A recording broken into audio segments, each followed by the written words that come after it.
Welcome to the Independence by Design podcast, where we discuss what it means to be a business owner and ways to get unstuck from the day-to-day so we can design a business that gives us a life of independence. The questions that have been filling the boardroom that I've been involved in recently are, where are all the good leaders? What do they care about? What makes them motivated? What are they going through right now? And these questions are the exact reason that I was excited to have Meg Gold on the podcast. My wife, Megan, came across some of her material on LinkedIn, and I started poking around on some of the stuff that Meg is doing. And she created this community called Bonde, which is for professional women in their second and third acts. And Meg, through her corporate career, she was in private equity. She's been in some high-powered executive leadership positions. She realized that there was just this massive gap in authenticity and leaders that can be themselves, do hard stuff, make decisions based on what's right and their values that they have. And I just see this massive chasm between all of the people that Meg's talking about and all of the people I'm working with. And there's got to be this connection. So I'm trying to do my job to provide the first stepping stone of the bridge between these two worlds. I'm very pumped for all the owner operators out there for you to listen in to hear what Meg's talking about of what do the real people really want with a company, because I believe that all the people I work with just embody the place that Megan, the leaders that she's working with, actually want to land. So I'm excited for you to listen in. If you want to get a peer into side of the heads and the minds and the hearts of the next level leaders that you're trying to recruit, this is going to be it. Meg's doing some really cool stuff, and I'm happy to share the word and the things that she's doing. All right, everybody, enjoy the conversation with Meg. Meg, I am super excited. As I was just saying, my wife had snapshot one of your posts and was like, "Oh my God, you got to talk to Meg." So it was like, "Meg, meet Meg." And it was like, what got me really interested to hear about your story and what you're doing and the building the community of women leaders is with my clients who have privately held owner operator companies. And you've got a private equity background. I'm really excited to hear your understanding and the exposure that you've had to that. But on the highest level, my clients are owner-operator-led businesses who are trying to essentially implement the private equity family office playbook without selling. Interesting. Cool. It's so I'm having so much fun because I want to get them to the point where they have optionality. Sell it, keep the distributions, whatever it is, but building high-powered teams, building really good leaders. And like, there's this whole like mechanical playbook, it's like, okay, you got to get the financials and you got to all this stuff. But then when you build the whole machine, it ends up landing in leaders. And leaders are so freaking important. The reality of it all, right? So you can like theorize about all this stuff. You can do all the mechanics, but at some point you have to actually delegate. And so I'm really interested to hear about your private equity background and then this community that you're building and your perspective on leaders and specifically women leaders. So that's kind of like sweet. It sounds very aligned. I can totally see why your wife screenshot it and kind of think you guys should chat. Yeah, I was like, okay, you didn't know all that when I was like, okay. Yeah, Megan, you were commenting. I'm like, this is gonna be good. So, where do you want to start? You want to just kind of give us the high level overview, and then we can unpack quite a couple of different parts of it. Sure. So, do you want high level overview of like career, personal? Where do you want to go?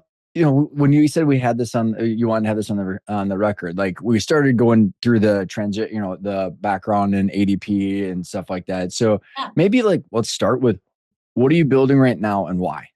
Sure.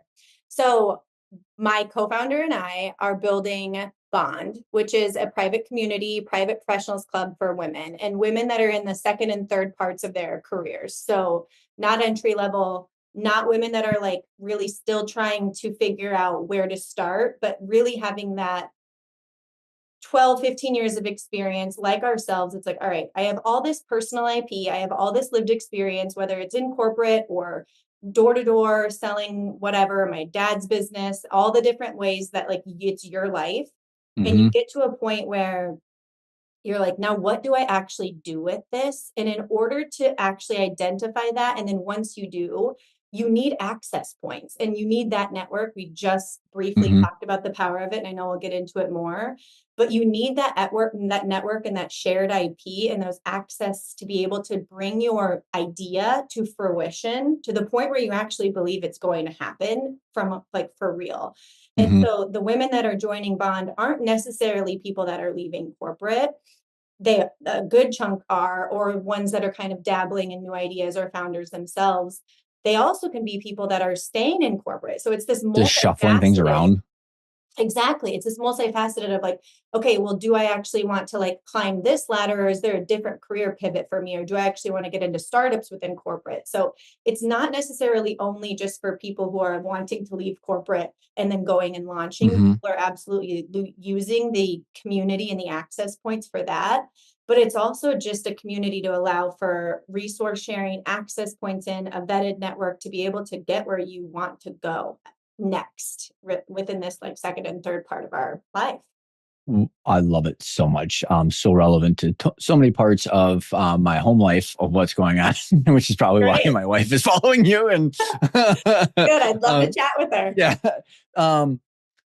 Where did this inception point happen for you? Like, why is this such a mission, and why is this so important to you, and how did this come to be? Yeah. So I think it's important to recognize like why I got to this point or how I got to the point to begin with. So I moved to Minneapolis, which you're familiar with. And I remember thinking like when I graduated, I'm going to move to this big city. And it was Minneapolis for me because I'm not from a big city. And I moved there and got the very first job that was technically on my radar. And it wasn't necessarily something I was looking to do or wanting to do. It was just the first job offered to me. And I think so many people, that's their story, right? We're just in survival mode at that point to be able to get enough money to buy Like the cool bird clothes, that launches out of the nest, and you're like, get a job. Okay. 100%. Like my parents were like, sure, if you want to move to Minneapolis, you can, but you have to get a roommate on Craigslist. Like quite literally, I was interviewing random people at the Caribou Coffee in Bloomington. Nothing dangerous or weird about that, right? As we think about it. That's beyond. They Yeah, were right. literally like, okay, you can move there. We'll pay for 2 months rent. And I love this about them. Like, we'll pay for 2 months rent, but by then you better have another roommate Yeah, to figure help it pay out. the other half. Yeah. So Did I'm you get like, pitched any Amway in any of those interviews? no. So I'm sitting there at Caribou Coffee. He's like, I got to figure this out. I'm literally finding a random Craigslist roommate to get to this point. So you're just in survival mode at this stage. You're like, anybody that wants to give you any money, you're like, I'm in. I'm 100% in. So I ended up through trial and error taking a job at ADP. Will forever be grateful for this job. It taught me everything. Like it taught me so much. It also taught me what I want and don't want about now this second and third chapter, which I Mm-hmm. think is super beautiful about it. It's not even a knock, right? And so I am full blown Sarah Blakely, like her knocking on doors, selling fax machines. I'm doing that for payroll. Like I'm walking in like territories like Stillwater and Woodbury and all these places. Where was your zip code territories? So like literally those places that I was just telling you, like Because I live in Stillwater. I don't know if you knew that. yeah, no, I Yeah. know. Okay. I talked to your wife in my comments. And so that's how I asked her. I'm like, is that cute little bike shop cafe still open? That's where I would literally be turning in like paper sales orders because or like looking up on a map, like where do I go next on my paper planner? Because Yeah. technology, this is like Garmin's were like just coming out or whatever. And yeah, it's, oh my God. Yeah. That's So I'm just bopping around like Minneapolis. I absolutely loved this job. Like it created this sense of like, I don't know what I'm doing, but I'm going to figure it out. And it taught me how to sell. It taught me how to relate to people. It taught me how to deal with adversity. It like there's so much about it that was just incredible. My boss was my biggest fan. Like he was a huge part of why I'm successful today because he just like believed in me from the jump and then like gave me any and all resources I needed to be successful. And he really taught me like how to lead like a human and mm-hmm. human first, which I know we'll probably touch on, but so I get into this role. I end up being really good at it. So then, of course, what happens? You get promoted to lead people. And I remember thinking, like, I don't think I want to be a leader. And I called my brother, who's my older brother, and I was like, I don't think I want to be a leader. I think I love what I'm doing. I have all this autonomy. I'm good at it. And he was like, you can always try it. And if you don't like it, you can always go back. Like, just give it a shot. Just try it. And of course, so I try it. I love it. You like I leading it? loved it. You like, I okay. absolutely loved it. I loved my team, loved leading people, and really recognized like I love the leading people way more than I loved the sales part. And so then I was good at that. So then I got promoted again. And this time I got tapped on the shoulder to leave Minneapolis. My husband and I had just gotten married. It's 2017. And 2 months after we get married, our parents are thinking like they're gonna have babies. We're all living in the Midwest together, like all this. And you're I like, get a call peace. and they're like, can you move to San Francisco and run this region out here? Like it's underperforming. It's not working. Like, can you come out here and basically like flip everything over and rebuild it? And my husband and I were walking down like Stone Arch Bridge in Minneapolis. I love talking to a Minneapolis person because you can picture all these Yeah, details. totally. And we were like, I think we do it. So What's your my husband doing at this time? So my husband was working at ADP as well. We Okay. started on the exact same day. I shook his hand and said, sounds like we're going to be besties. And Oh, that's awesome. here we are, almost 12 years later now at this point with 2 babies. But and so we relo to the Bay. Best decision we ever did. It was something that I think really started our marriage off right with like just the two of us kind of on our own. We took a shot at our careers, ended up being good at that as well. That's actually where I met my now co-founder. And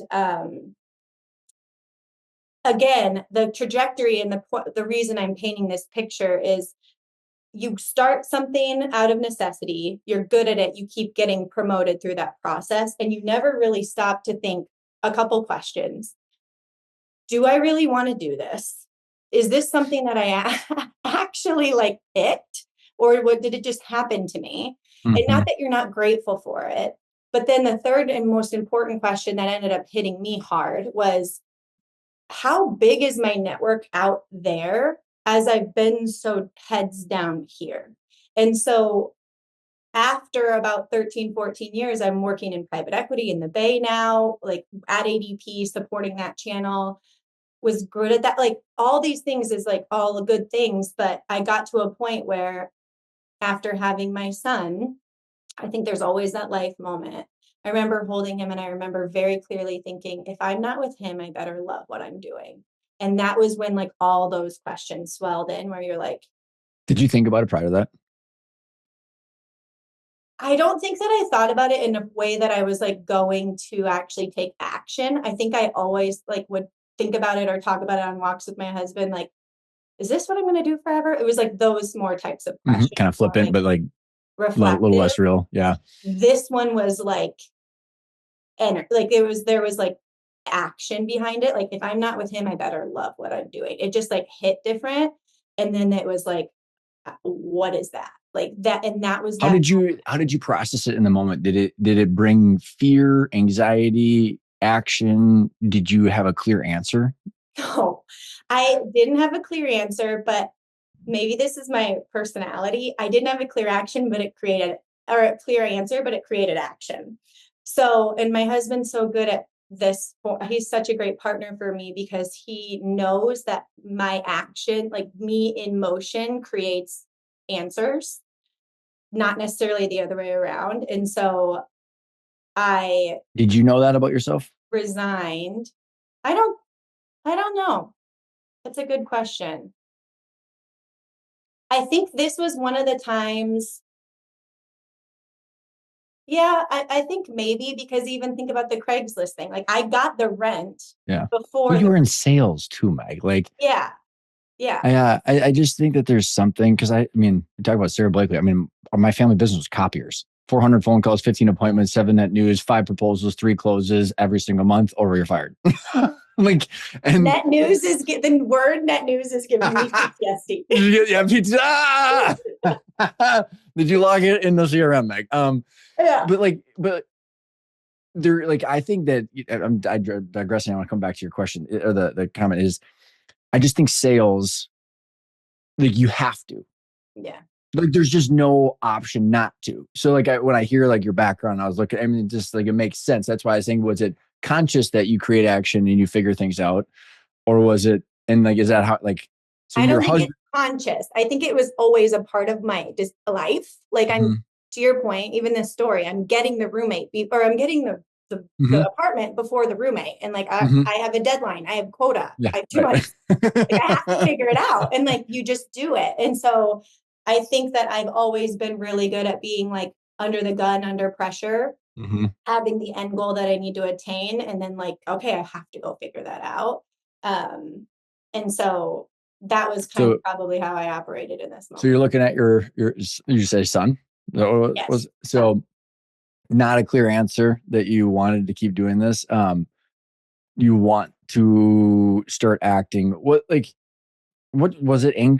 Anxious, or was it like, what was the emotions going through, and then how did you start acting to like calm down those emotions? I think it was just more like, it's a great question because I'm going right back there. Like I can picture it. I think it was knowing like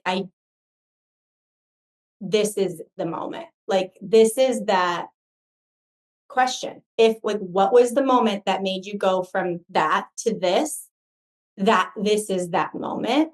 And if I don't do this, my answer to that question will be, I never had that moment because I went back. And so I think the feeling was just like, this is it. Like, this is the time to make this decision. And so it was just more clarity, I think, probably than anything. And just like trusting that like, I'm going to land on my feet and You'll this figure it out. time. Yeah. Did you immediately think that where you currently were has to change, or were you in this process of, I need to figure out if it is where I want to be? No, it was time to go. Okay. Yeah. It's so fascinating to me, Meg, and why I think that this is such a helpful conversation is because I am for sure wired like you. Like, I'm going to digress for a second. This relates. So, have you ever seen that video of this guy? He's on a whiteboard and he's got this matrix, and it's the fuck around or find out.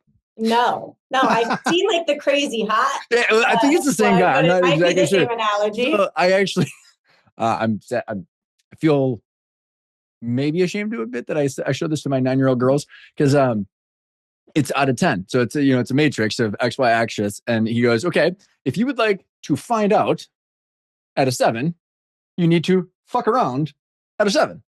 But if you really want to find out at a 10, you need to fuck around at a 10. But if you never want to find out, you never fuck around. So, so now every time we're in my house, I'm like, how do you find out? And because my girls won't swear.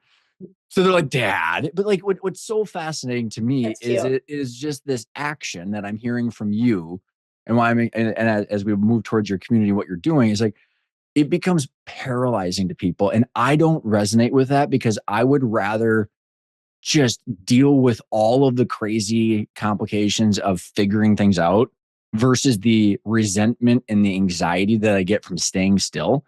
And so my personality is wildly different than people that'll sit there. But that's why I was asking, like, how clear were you before you started going? And then and I don't know if you notice this with people and the women in your community, but like that next step that you took, I think takes a ton of courage. But what you're saying is so real. And I think people don't talk about it enough. You're solving problems either direction. Like, yeah. What problems do you want to solve? Do you want to solve the problems that are going to move you forward and the ones that are going to get you where you want to go? Or do you want to solve the problems of like doing the forecast that you hate and doing the like calls with whoever that just like are that news like boring, like whatever that might look like. And at one point that wasn't exhausting. Like at one point that was, we were scaling and we were figuring it out. But when you feel like you're no longer supposed to be in that room, one of my best friends is married to somebody that's very high up at HP, and he moved around a lot. And I remember very clearly, my husband and I were having dinner with them one night, and we were like, how do you know when to go?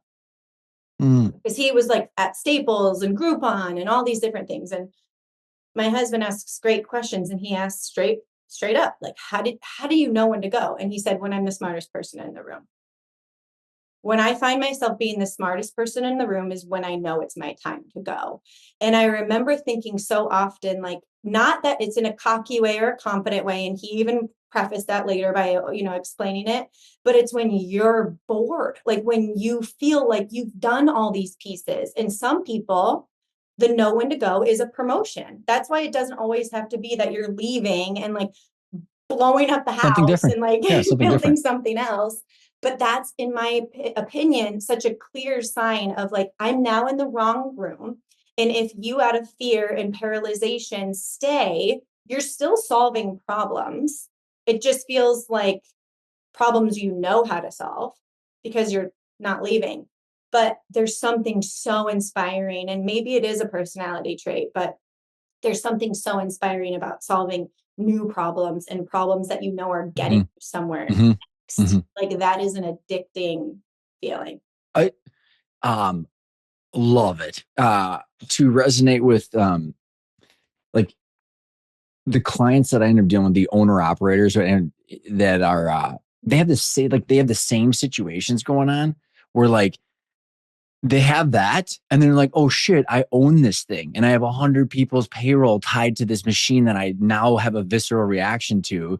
And I think whether it's a job or a company or whatever someone's situation is uh, rethinking it without blowing it up.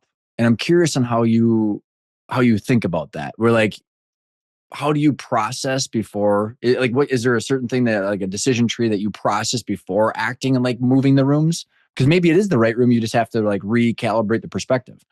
Yeah, I don't necessarily think that, I think I probably do process things more, and I just haven't figured out either how to articulate that yet, or even like I don't stop enough to really put the processes in place. My co-founder is very good at processes. You found Very your yang thankful to the for her yang. because she Yeah. takes my jumbled brain and like is like, okay, I'm gonna put this down in a Notion doc because like that's good, but like you're a lot. So she's an angel. Um, but I think at the end of the day, it's like figuring out like if not this then this, but it doesn't necessarily mean you need to blow things up. Like there's always, I have a sign in my son's playroom. I have two little boys, like everything is figure outable, Love period. it. Like that Yep. is literally the only sign that is in their playroom, and that is that simple. Like everything is figure outable, and it doesn't always mean that they need to be huge pivots. It doesn't always mean that you need to like blow up the ship or fire everybody or Yep. do all these different things. Like even when we relocated to the Bay, my job was to literally flip the house. That doesn't mean fire everyone and restart. Did that happen in some cases because people Hmm. didn't come Yep. on board? Didn't Of need to, or they course. didn't come with. Yep. Exactly, of course, but there's these minor tweaks that happen, and there's so many different, everybody that runs a business or is really involved in all the operations of it knows there's so many levers of a business that if you tweak the levers slowly and steadily, but really thoughtfully, you start to see these like nice little shifts that take place.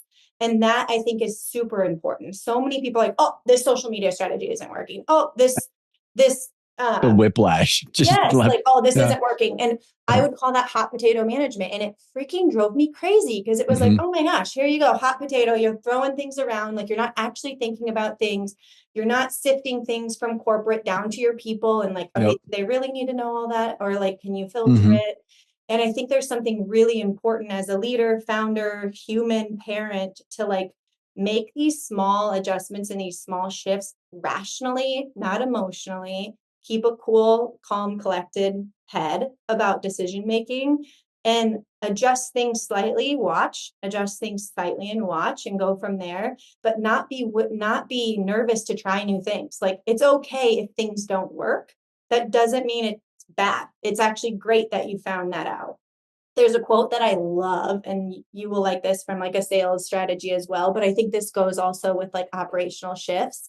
And it says, if you knew that the yes was at your 100th ask, how excited would you be to get 99 no's? Hmm. Like I love now it. your Yeah. no's and like Yeah. your fails and like, oh, that social media strategy didn't work, or this, uh, you know, Hmm. whatever strategy, insert X, like thinking about it that way, I think is so different, where instead of people are like, oh, I've gotten 4 no's. And it's like, no, like, It's part of the process. yes, It's it's so part of the process. Like, yeah. imagine if it's the 100th The only try. way you find out is Yes, exactly. And so it creates this thing of like, okay, cool. I'm glad that didn't work because now I know that that's not the thing. Let's try the other thing. Let's keep going for the other thing. And I think that that's really important to keep that mindset. So one of the things that I have come to realize is very few people know what they want. So it sounds like you then, this domino gets pushed over and now you're in the process of figuring it out. Um, as you're building this community and you're helping people think about this next stage, like how, like, I mean, do you see that? The people don't necessarily know what they want and they get stuck in this like rumination and they just kind of spin like 100%. why do you think that is? Honestly. I was there. Like, I remember so I'm in SF. Everyone's a founder or in startup, or like, this is San Francisco. Like, I can just picture it. Has energy. Like, there's so much going on. And I'm sitting there selling payroll, like on my HP computer, like at a coffee shop, like, oh, I'm on an HP. Everyone else is on Mac, like doing really cool Mac things. Like, I'm on an HP. And I remember thinking, like, I shouldn't be on an HP. I should be on a Mac. But what's my Mac? Like, what's my thing that like belongs on a Mac? I don't know. And I would be listening to how I built this all the time.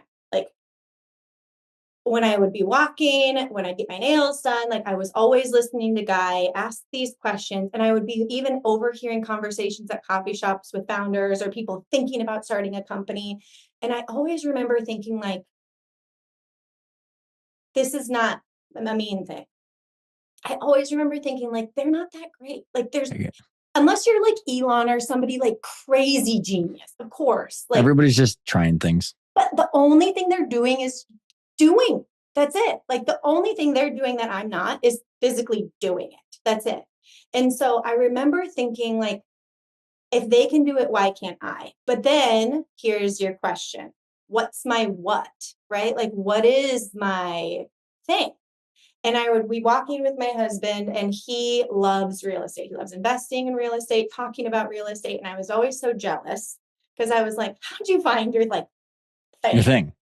And I was really frustrated. I was like thinking of all these ideas. I would hear something and be like, oh, maybe that, maybe that, maybe that. And I think that sucks. Like, it's really hard when people have an entrepreneurial excitement and interest. And I can completely relate to this. Like, but finding your thing is really hard. And finding the thing that actually feels like I would do this for free, because I feel that way about Bond. You feel that way about what you've built.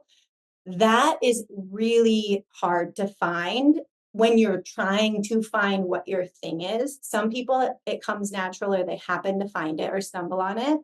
Other people are looking for it. And it is hard to find your thing. And I think that just starting to talk about it, identifying potentially like things you like, things you don't. One thing that we leaned into a lot, my husband and I, when we would be chatting about it, is this thing called the fulfillment triangle. Have you ever heard of that? I've not heard of that. No.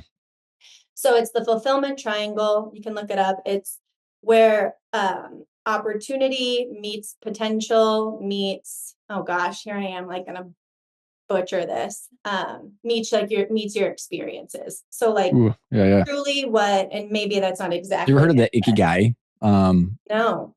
Ooh, you'd like it. Ikigai is the reason for being. I've got it right here. It's what you love intersects with what you're good at, intersects with what the world needs, intersects with what you can be paid for.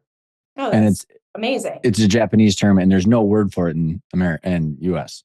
In English. Really cool.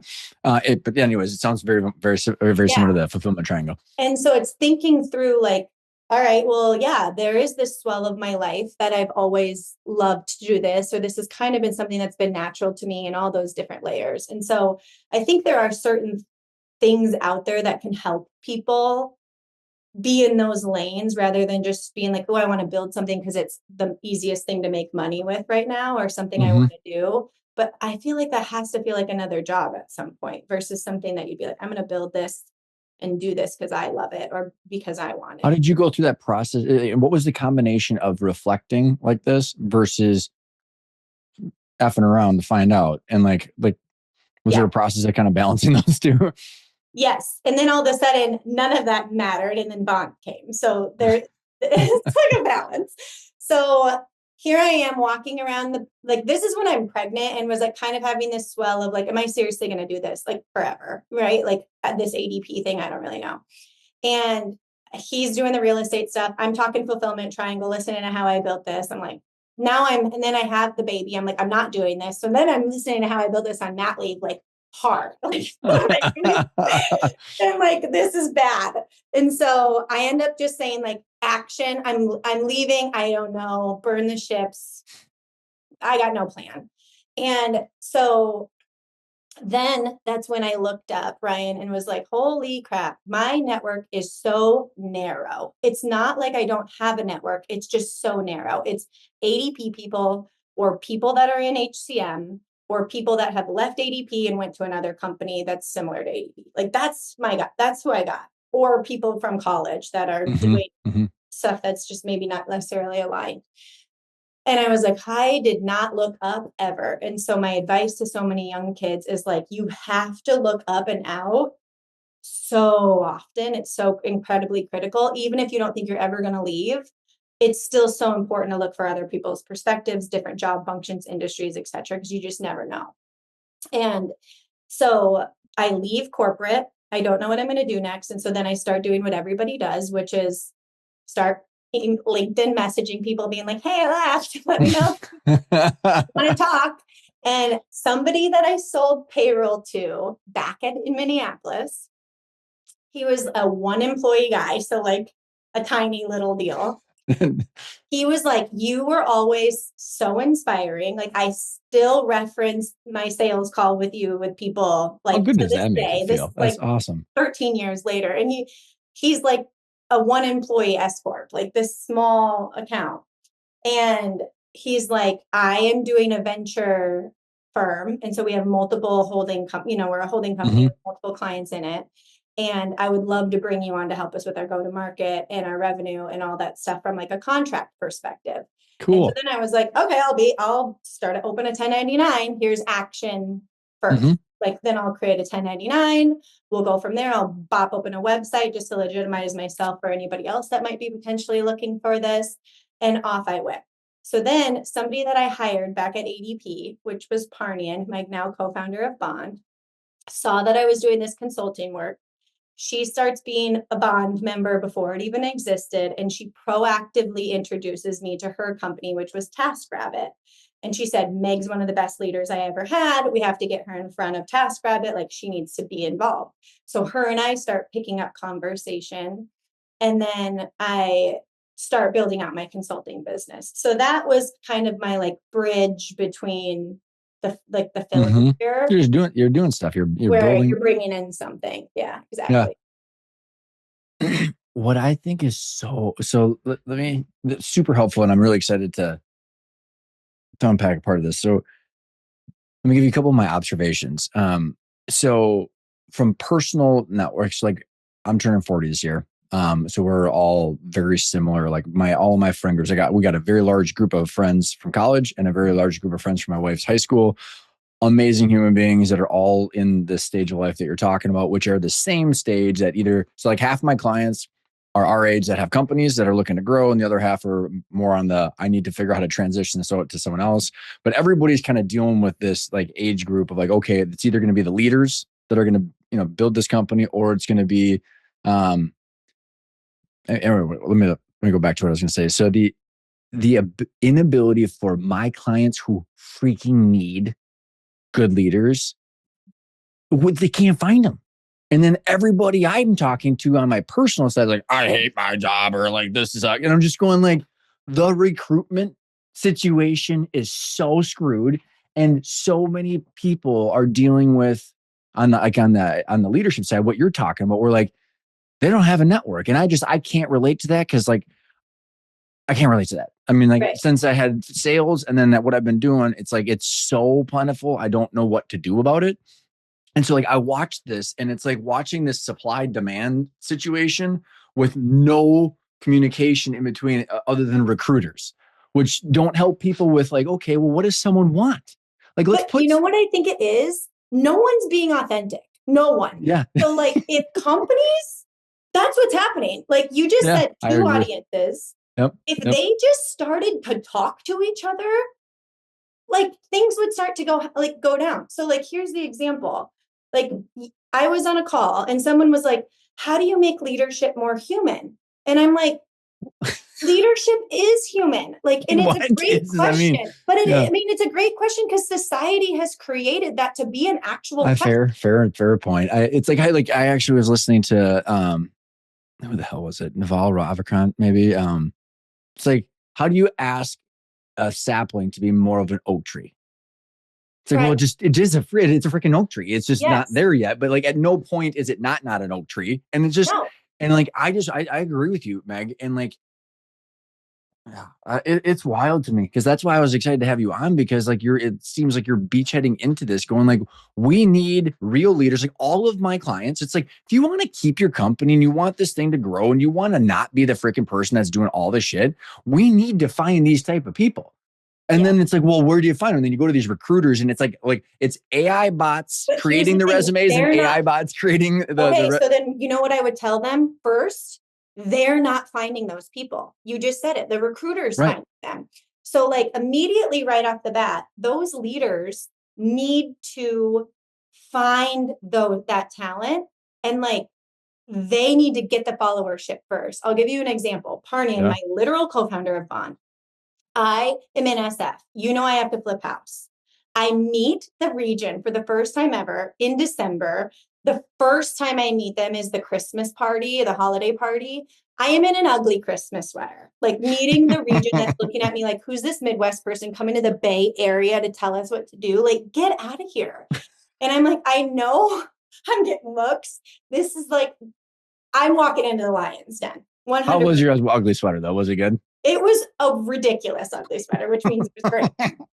And I am in this room, I meet the region, and then I immediately walk into another room immediately to an interview. My first ever interview as the vice president of this region.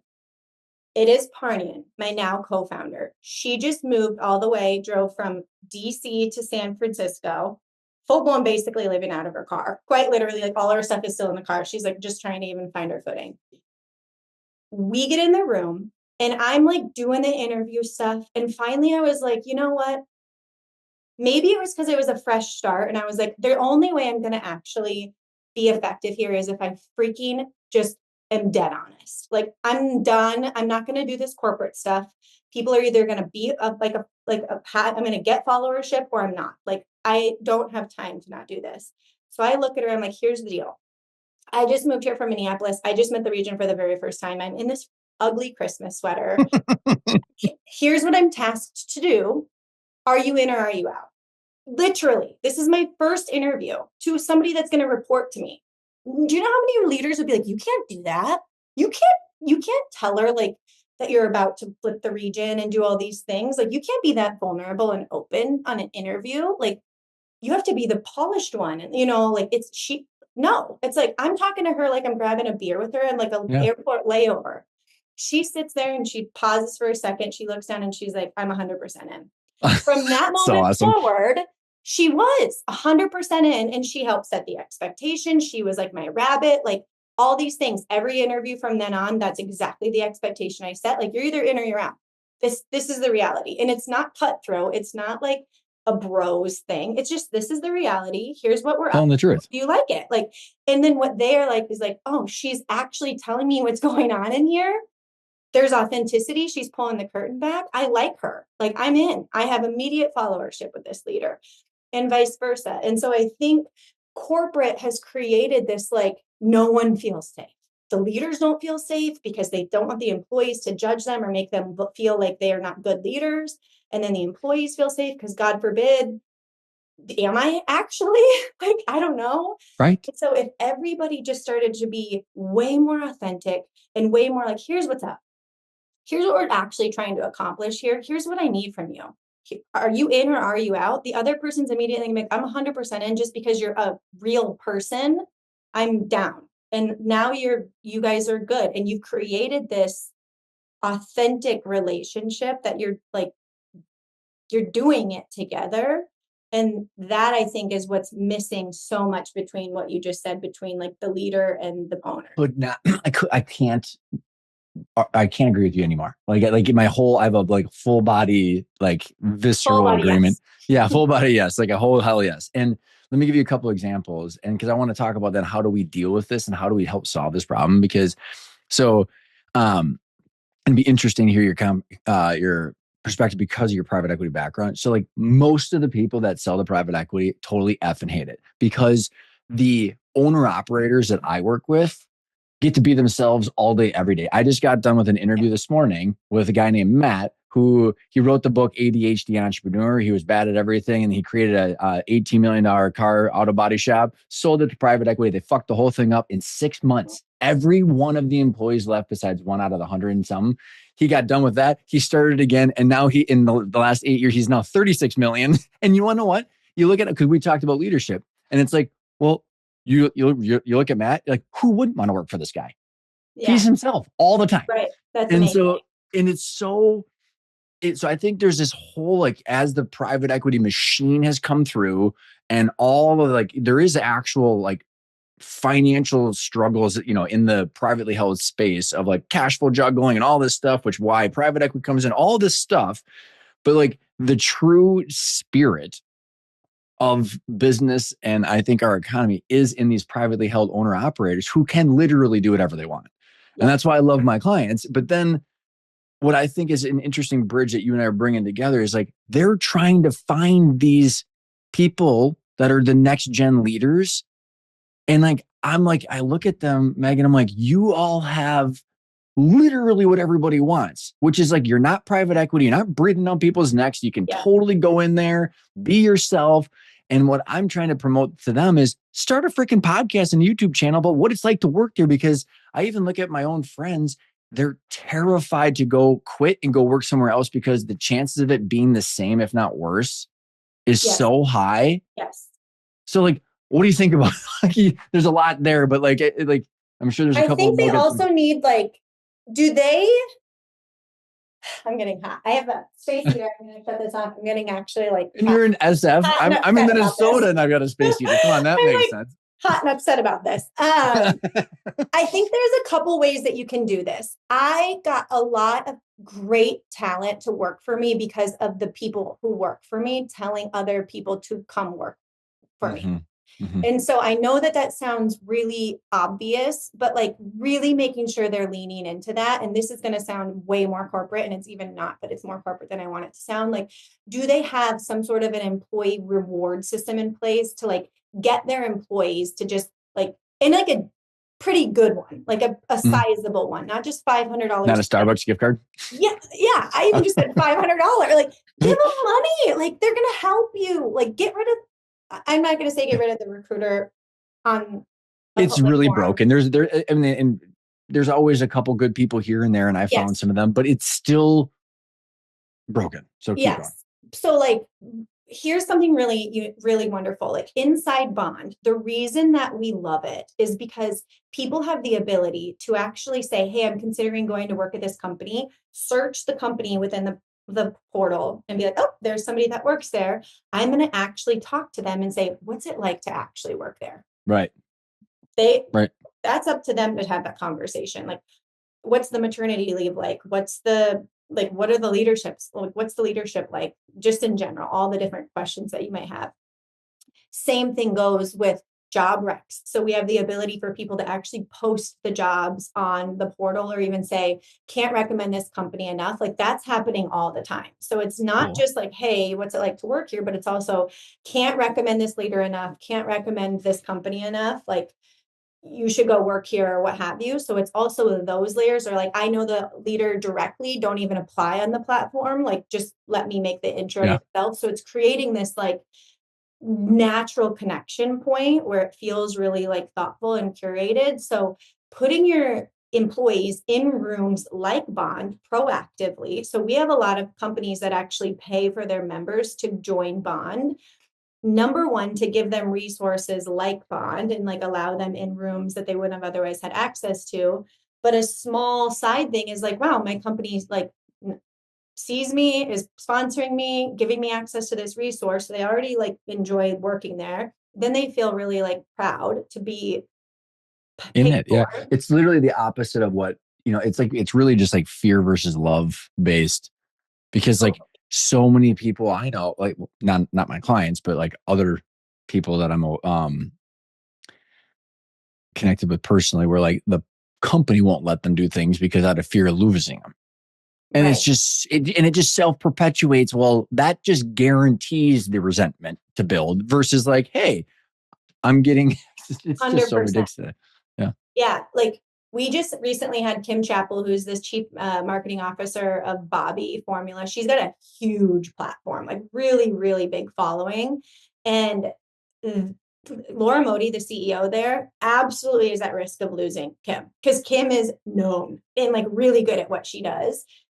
Laura's not worried about it at all because Kim is like she's allowing Kim to be her complete Mm-hmm. and full self. Like she's like, you are so valuable. Do whatever you need to do. Go wherever you want to go. Join podcasts during work hours. Do your thing. Like build your personal brand That's so alongside cool. Bobby's or not. Like that is a perfect example of like you are also a human in Mm-hmm. addition to the value you're bringing to the company. Like live your life literally. And so it creates this really great leash that's removed. And now Kim is like, I'm great. Why would I ever, to your point, leave this company instead of on the flip side with what you just said? Well, if I go to another company, what if it's just Oh, as it sucks. Yeah. restricting as this one? What I want to get more into what you're doing on a bond, but I want to go back to what you were saying. The lack of authenticity of people being themselves. And I got a couple of questions out of seriously personal curiosity because I watched this with my group of friends who are a lot of them are in like the middle management now and stuff like that. And again, my wife and I were talking about this. We were going over I'm looking right above you is my big ass calendar for this whole year. And like my whole thing is do whatever I want. Like I've never once submitted a PTO request my entire life, Meg. That's cool. A lot of risk and a lot of pain and a lot of heartache has come with that because I've been trying to build stuff. But my point is like, I don't know how to resonate with because I have an allergic reaction to not being able to be myself. I'm willing to learn, like I'm willing to grow. But like when I look at, the challenges of the corporate America, like how exhausting it must be not being yourself. Cause that's where like my whole soul gets sucked out, not being myself. And like, what's it like? I mean, how do we fix this problem, man? Like, how rampant is it? Because I walked around and I'm like, oh my God, there's so many people that are just like half themselves because they're like told to do this or they're dealing with like corporate HR stuff or they're the risk of losing their job. I mean, it just looks just pure exhausting, to be honest. It is incredibly exhausting. It's incredibly dangerous. Like you're doing 40 hours of work or more, literally not yourself. And Interesting how you worded that. that transitions into how you make decisions, that transitions into like how do you eventually after years and years and years clock out of that, and like Mm, how does that then transition into a moment if you actually do want to say what do I do? It's like how do you pull yourself out of that, like, well, who am I, like who interesting. actually am I? And so you it's not like everybody is that way, but you are in some capacity. Like I remember being very much probably one of the most authentic leaders to the point where I actually got like talked to often about like, you can't really do that. You're pushing the grain too much. Like you're What were pushing things the, you were doing that you're getting that feedback? I would like just things around like, I'm not actually going to, I'm not going to tell my team that. Or like, we're not going to actually implement that. Like, I don't actually think that that's good for my current team. Like, you guys can do that. That might work for your region, but like, it's not good for like my space. Or like, we're not going to implement that in San Francisco. That might work for Florida, but like, why Mm-hmm. would what we do in San Francisco work with what you're doing in Philadelphia? Like, it's Just like pushing totally different back. company. Yeah. And like, we wouldn't implement it. And like that, like, I just wouldn't do it. And I would flat out say, like, I'm not going to do this. Like, that didn't go well. And like on the flip side, like I had multiple people tell me like, you don't play the politics too much. You don't play the politics enough, or like you're too much of an open book. And I'm like, this is so exhausting. Like I don't, and I remember people saying like, I want to mentor you and teach you how to play politics more. You have a really bright future at Oh, the thank you. company. Like you have a really bright future at the company, but like you need to learn how to like play the politics. You're not really doing well at us brainwashing you, Meg. Can you just fall in line? Yes. And I was just like, no. And I remember even other times where like I had a couple people that were really on my team that reported to me that like just like talked negatively about each other or other things, like just stuff like that. And I pulled them in and I was like, this isn't allowed. Like that's not allowed We're here. You're done. an absolute cancer suck. I know you're the top performer and I'm letting you go today. And then my leaders were like, she's a top performer. You can't. I was like, I don't care. She's gone. Like, she's a Good cancer. for you. She's gone. And it's like that she's ruining the entire experience for everyone else. I will figure out the number with her gone. We, as a collective group, I now have all these other people that are like, I'm following her because Mm-hmm. that girl needed to go. And even though now, and like everybody else is like, what's her number? Like, we'll handle it. And we did. We ended up absolutely crushing the number, but it was not well received. And like, so that's, and it wasn't well received from other people that like liked her or liked that Mm-hmm. type of Yeah, you gossip, did. You made a whatever. hard decision. So it was coming from all angles. It was coming from below, from the side, from up, all over the place. Right. So I was very as authentic as I feel like you could be. And it's still, you still get these senses of like, Grinding to a pulp. I just, yeah, it just is, it's very, yeah. And I love, and honestly, like I really did love my time at ADP. So it's really not a reflection of the I company. get it. I get It's a it. You know, reflection truly of just corporate. Like it's just this corporate swell of like you have to be greenlit or you're not working. Like your life, mm-hmm. like you better be greenlit on Slack or WebEx or whatever. You're not actually working, and it has to be during 8 to 5, or you're not actually working. And it's like I feel like you kind of like when I please. said net new, you like maybe we should make sure your space heater's off.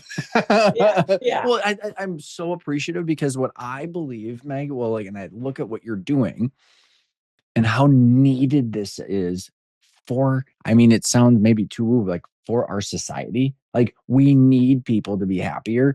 And like when I look at like my mission is to help these owner operator businesses truly build something valuable and I love special. So that way, like all of the families that work for them don't have to have 40 hours a week that suck. And like that's why, it. like, as you experienced probably on the ADP side, I don't know exactly who you were buying and what the private equity arm was, but like Mhm. it ends up being like sold like so you have this like authentic long-term culture conscious capitalism you sell to like the machine, and then all of the shit that made it what it was gets sucked out, not all the time, large percentage of the time. And so if we can make healthy good businesses that last a long time, the what I see, Megan, and I could go down a major tangent on this, but we are running into a demographic cliff that is undescribable worldwide, but also specifically in the US. We have a less of a degree than other places. It is such a big deal that like for every 5 boomers that retire, there's one of you and I. It is like so like when you think about like your like the bond and the community that you're making, like it the value of next gen leaders that are authentic, can make hard decisions, can do hard shit is going to be so high.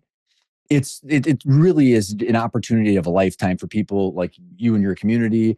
But like my clients need to find them.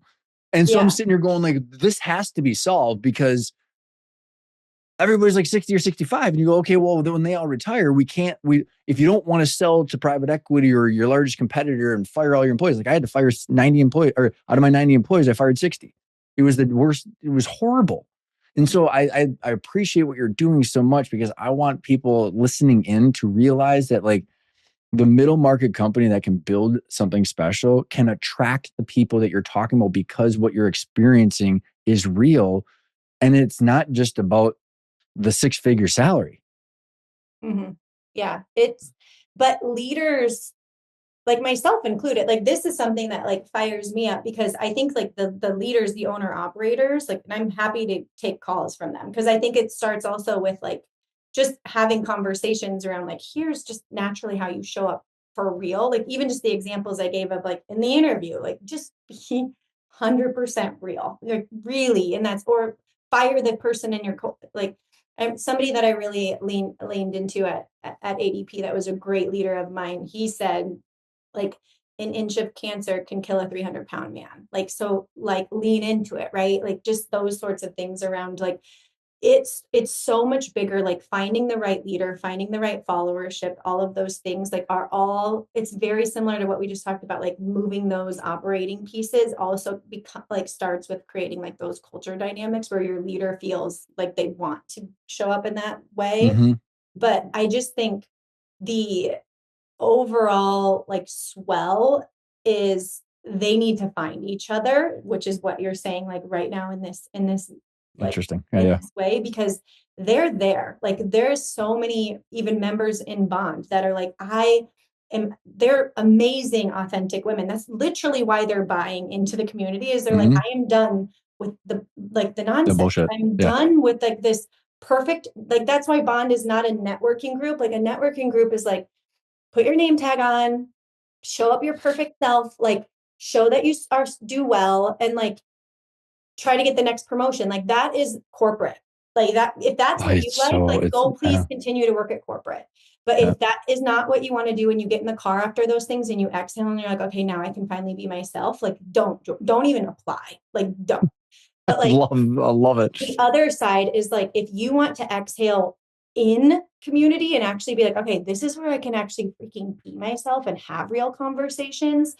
That is the type of room that we're creating. And like, they're incredible people, incredibly successful leaders that work at big companies that are very, very talented, also starting their own or what all the different pieces that are happening, like they need access or they need to know about whoever it is that you're talking about. Like there needs to be some sort of a gap A bridger. bridge. Yeah. No, I've already got ideas going through my head going like, cause I got a community that I'm building, but um, with Bond, how are you like, what is the structure compared to like, I don't know if you're familiar with like CEO roundtable groups or other peer groups and stuff like that. So like, what's the flavor and like when someone joins, like how are you connecting and fostering all this energy in these people? Yeah. So first it's vetted, number one. So it's not just like join and come into a Slack channel, anybody can join. I think we accept right now around 30% of the members that apply. So it's vetted, it's very vetted. And the number one thing that we look for is, can Bond actually support what they're looking for? One, we're not just looking to like just build.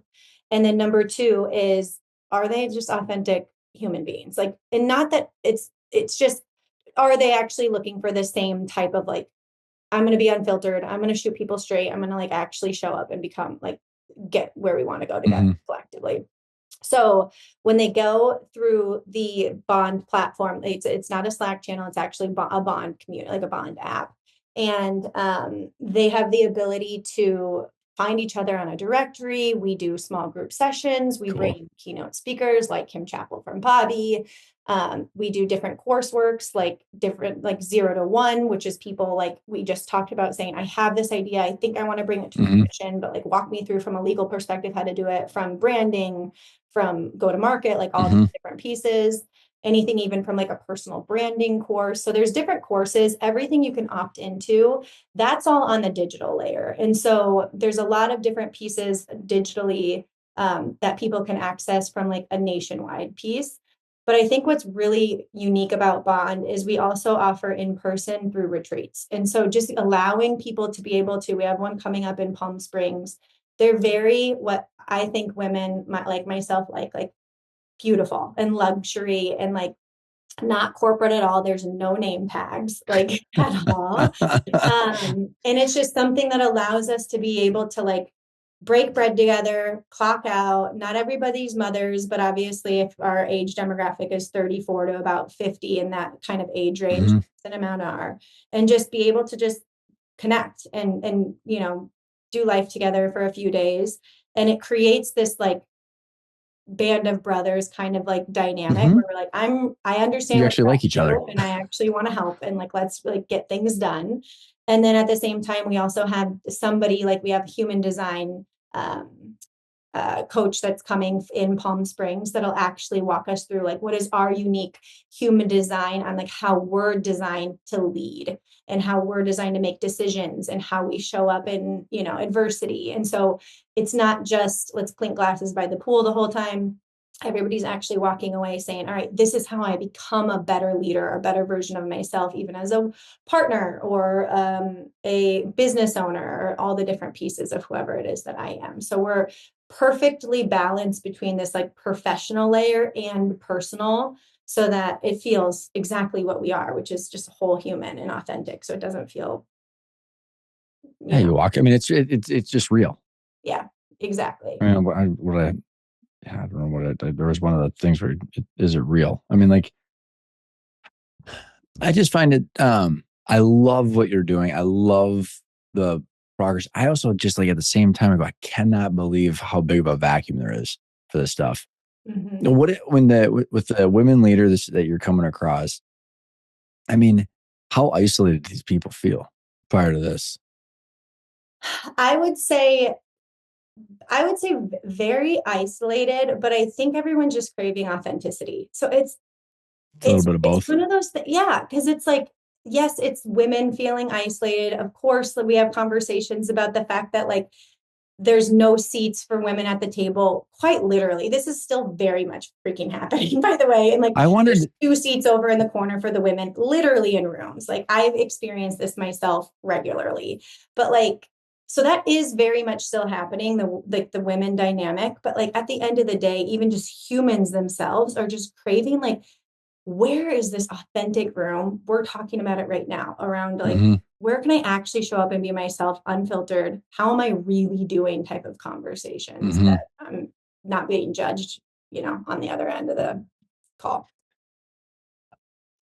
I think everyone in the country should go do sales for 2 years prior to doing anything. 100%. It's like, I'm going to, because I think this is like, people just need to realize it's not about you. You know what I mean? Like, I don't know what it is. Like when you're in sales, you're just like, oh, wait, it's not me. Everyone is just busy. Like it's going to take 99 no's.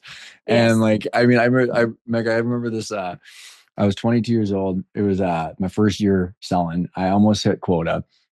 I mean, I sold $290 or $285,000 worth of shit in 5 months, and the whole year's quota was 300. And I was like, I didn't make President's Club. And that was the owner's kid and all the dynamics associated with this. Well, the reason I didn't get it is because of this one client. I was going to win this big, huge hospital. And they're like, why didn't you go with us? And they're like, because Ryan. It's like, oh. They're like, we would have gone with you if Ryan wasn't our rep. And I was like, what? Oh. Yeah. I was like, I was too much for the person. But like that right there was like, oh, this is how the world works. It's like, it ain't that big of a deal. Make another phone call. And it's a little bit of that on all sides. I think that just people are looking for like, hey, life is different. Like you just keep moving forward. And people are like, when I talk to my clients, it's like, okay, you ever heard of Dunbar's number? No. Oh, you would, I'll text it to you too. So Dunbar's number is this hierarchy of, how many relationships we can manage. And it's like 5 and then like 15 and then like 35 and 50 and then 100 and it says 150. Like that's it. So I think that's really interesting of like how we manage our network. So you should think about kind of how to integrate that into Bond. But my point is when I talk to and I'll see if I can even pull up the image for people that are listening in here. So why I think this is so fascinating is because maybe this is a relevant digression. I actually have part of this in my training program because I think it's something we should think about, honestly. So check this out. So this right here is Dunbar's number. It's how many people we can manage. I actually, I'm so freaking geeky. I have a Google sheet of my 150 people. Oh, that is so It's interesting. like a CRM because it's like, here's the deal. Like I can only have so many people pinned to the top of my text message. And then like I have to integrate my clients who I make money from, plus my personal life, and everything has to, because time is the biggest constraint. So when I think about this, it's like it's very deliberate. And like, and when I think about business owners or the network that we have, it's like, okay, like I've got a client right now. I'm helping him interview CEOs. I'm like, you're going to talk to this person a lot. Do you like them? Who cares if they're qualified? Like, so my thought is like, and I have this whole thing of like, hey, let's make sure that like the first handful of people that you're around every day you like, and that you're willing to Totally. solve cool problems with, and you're willing to do all these things, because like otherwise don't do it. And like I use that as a lens. And I say that because when you are explaining like authenticity and what you're trying to bring out of your clients and your community, we're all should like kind of, as we're thinking about it like this, um, I don't know what like, I'm curious, like as your vetting process, like how to, trying to think of the words, like the filter. You know what I mean? Like, like, is it gut instinct that you're using? It starts, even your CEO or even the guy you're helping find a CEO, they have to be 100% themselves first. Like it is so important how they will show up on those phone calls with that CEO is how they should interview first. Yep. He Because has too, but yeah, that's, I'm tracking. Yep. and like, because like that sets the tone for like, because number one, like I always say, you are in sales, you know this, they're interviewing you too, which I know is not a no-brainer, but like if you're relaxed and if you say, here's the deal, like every single interview or every single conversation, I always start with like, here's exactly like what I'm going to do. I'm going to be completely unfiltered and authentic. Like this is exactly who I am. This, I promise you, this is literally me. And I want you to do the same, which I know feels weird because you're interviewing for a CEO role and that's not normal. So right off the bat, they're going to be like, this is different because that's not normal. That's super cool. But like, we are going to spend a lot of time together and you're betting on me and I'm betting on you. And this feels like a first date that we're about to like ink a matrimony together. Agreed. This is Agreed. weird, right? Like, imagine starting it like that. And then they're like, oh, you're right. This is weird. So, like, immediately everybody's just like chilling a bit more. Yeah. And what ends up taking place is like, now it's like, okay, so like, let's chat. Like, then you get into it. And what ends up happening is like, you start to see like I actually really do want to chat with this person or I actually really like this person and like they're also saying I actually really like this person too, or they are so relaxed that they start, you're like, whoa, what was that? Like you Yeah. just Mayday, overshared mayday, something mayday. really weird. Like they overshared. And like this same thing happened with me as the vice president when I would be interviewing people in the Bay. Like they were oversharing, like, oh, I was really hungover last night. And like I was like, you're not even gonna believe this. I actually like funny enough that you say this. I actually was like, I had to take an Uber here because I lost my keys. And like, I'm like, whoa. Whoa. Like, Good to know but it though. was because you create this environment and it's not that you're trying to trick them, you're just Yeah. actually trying to get to know them. Yep. And it's like just, and it gives you this really clear picture of like, who are you really and who am I really? And like, do we like each other? And is this a good fit? And all you're looking for is fit. You're not looking to hire someone. You're not looking for that. You're looking for, are they the right fit for this? And am I the right fit for them? And when you own that, it's actually really great to say, you're not like, Bond isn't the right fit for you. Like what you just said you're looking for, you want a ton of in-person moments, or you want to find your next board seat. Like you want like all these things. I'm like, that is literally not going to happen here. So if I offered this to you, you'd be Yeah. so annoyed with Bond. Like I'd be doing you a disservice. Mm-hmm. Same thing goes with your guy trying to find a CEO. When you get that guy relaxed And he actually starts to be super real because the guy hiring is that it creates this environment where you're both looking for fit, and it makes letting people down, like when you don't offer the job in any leadership role, really easy, because you're looking out for the other person and you're like, you were being dead honest with me because you stopped interviewing and you started talking to me and you said these things, and like that's literally what it's not like to work here, and I would be doing you a disservice if I offered you this job. So I That's so cool, actually Meg. don't think you should. I'm not going to offer it to you, period. Yeah, I love it. Part of this you mentioned it, and I didn't mean to skip over because I pulled up the Dunbar's number. Is I'm really fascinated with, I don't know how else to say it other than what it's like being a woman leader. Um, my wife, let me give you some context because it'll give you where I'm coming at from this. My wife was the guy in our group of friends. Like I married the one girl in our group of guy friends, and like I helped her. Like I think she was wearing a like cutoff shirt and like basketball shorts when I met her. Um, she is amazing. She's like she will spar and she will grind me to a pulp, and I love her. We've been together for 20 years. So she has like a visceral reaction against authoritative males. Um, so much so that like her and I have to dance all the time because I'm very much a male. And so like I've even said like because of how some of the I think very toxic and messed up dynamics between masculine and feminine stuff going on, like her and I are just like perfect spouses. I don't like I love her to death, and I got two daughters, and I can be me, she can be her. We go clash, we go, and everything is fixed like immediately. And like, so I see this of how amazing it can be when it works well. And it makes me super sad watching how dysfunctional it is, especially in the work environment. And again, back to what I was saying, I've not been in the corporate environment, right? Like, so like, Yeah. so not only am I a male, but I'm also like turning 40 this year, and like I can pretty much do what I want. I've got a bunch of grace. That's a lot of handicaps that I'm aware of.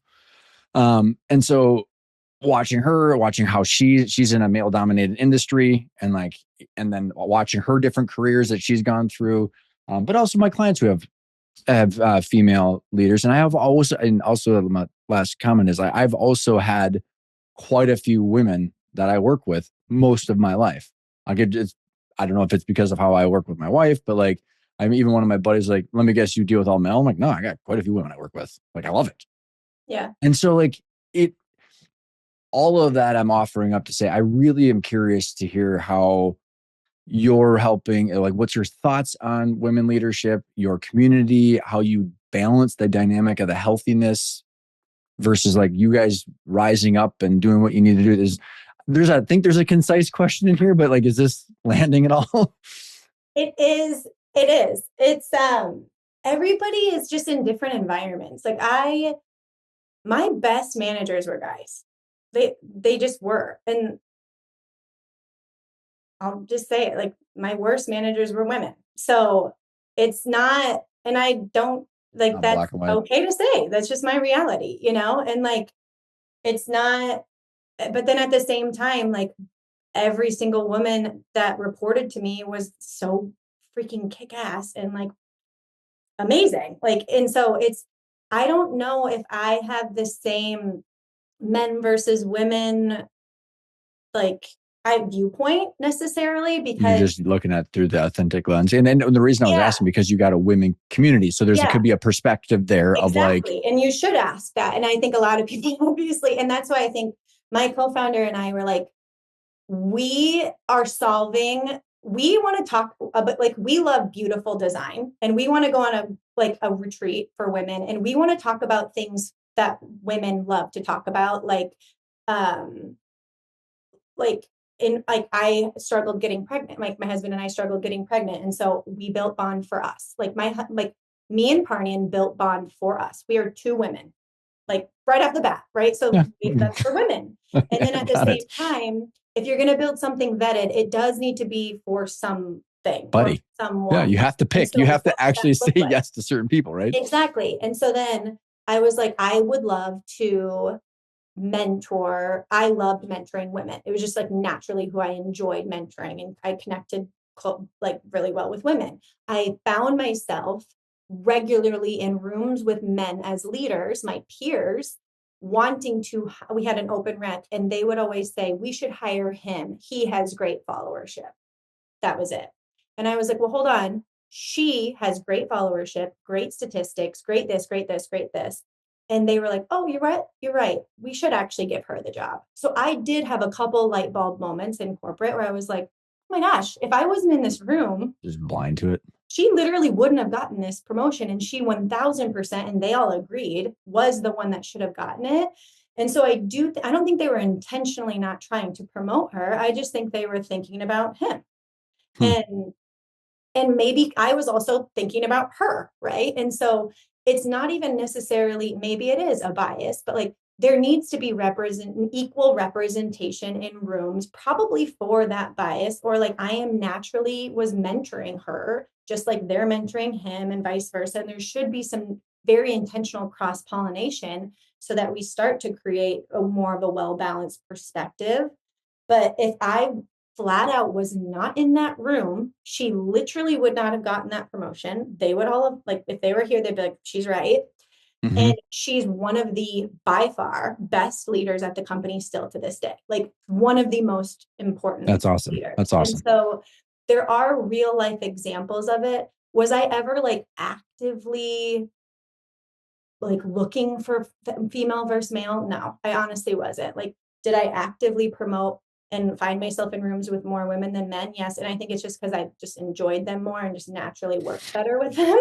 And then with Bond, it just created this environment where I was like, I want to just mentor more women, and I want to be around women. I think they're incredibly fascinating. I think we have great perspectives. I want to talk about infertility. I want to go on retreats. I want to like have this closed door room where we can talk about stuff that guys would be like, I don't really want to talk about that. Like all of that stuff. And so we didn't intentionally say like You women enjoy need it. It's this. okay because you enjoy it, right? Yeah, we built this because we were like, we want it.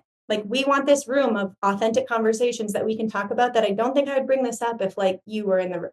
Sorry, like if you were in the room, I Hey, I went probably through would. 5 years of IVF and like, but also I get like my wife wanted to start. She had the blog and all. Well, Yeah, and what's super cool, Megan, to hear is like what I'm taking away from it is it is just a people thing, and yeah, like in why I asked the question the way I did is I do think that way.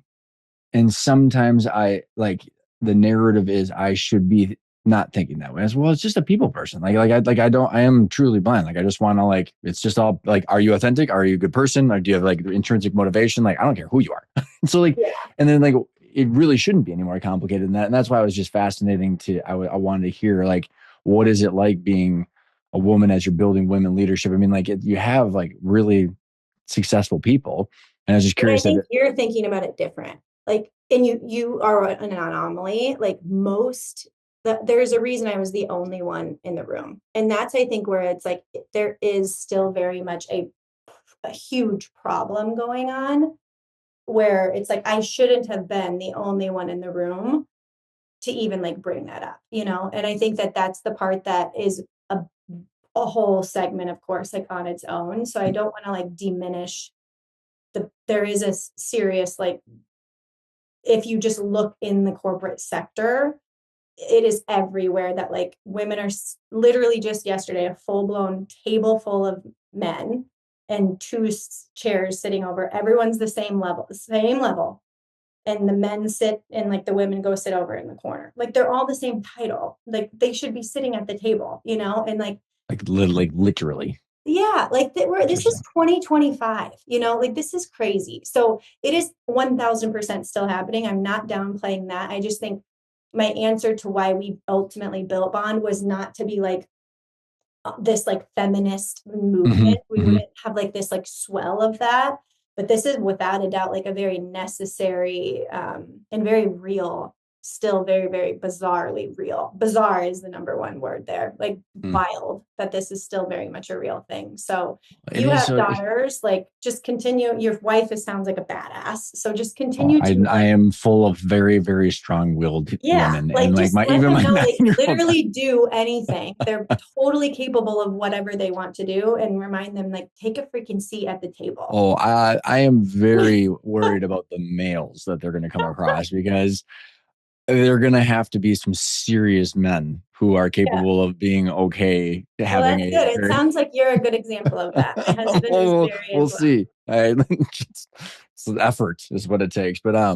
appreciate that you sharing that, because I think it's just interesting dynamics that, like, back to your whole point of like having these conversations where like it's not black and white, but also like, I have so many takeaways. I have multiple pages of notes here, Meg. This has been so fun. Is there anything that we haven't talked about that you feel like we missed? Oh no. I mean, we could go much deeper. I want to meet your wife. That's I think the last thing. I'd love to have a conversation with her, but no, this was wonderful. Thank you for the time. Yeah, and I think that we should figure out or brainstorm, like, I have this pool of companies that, and I'm going to continue growing my community of owner operators, and they're all ages, all different types. They Yeah. are starving, like starving for leaders. And it's in like crazy opportunities where like phantom stock, long-term equity plays. I mean, like there's just so many opportunities if we can find the leaders that are capable. And like these are like, I mean, these companies, I mean, like the recruiters, I mean, shit, you're looking at 80 to 100K in a recruiting fee to find someone that's 250. And you're just like, Jesus, like this is like, I mean, yes, I mean, I've got some recruiters that I know that are really good, but like, there's got to be a more effective way to get people like commingling to get to know each other and stuff like that. Like, it just seems insane. So I think we should keep the conversations going. Yes, I love it. Connecting and bridging the gap is currency for me. We just talked about I the love it. network is, so I love We it. will put Bond, the website, in the show notes along with your LinkedIn. Anything else you want to leave the listeners with? No, that's it. Thank you so much for listening. This was great. I love it.